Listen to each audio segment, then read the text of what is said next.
राज्यले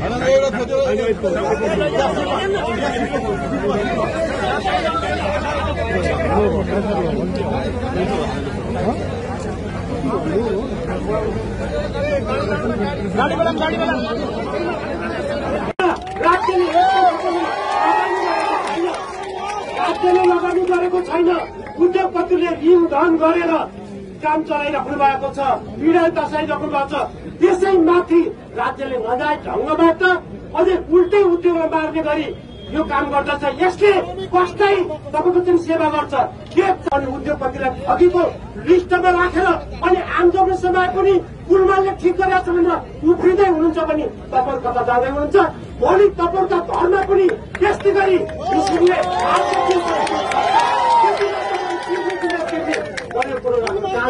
त्यसकारण यहाँका सिनियर साहब, विद्युत प्राधिकरणका साथीहरूले यो आन्दोलनलाई सांगठिक आन्दोलनको रूपमा लिन जरुरी छ।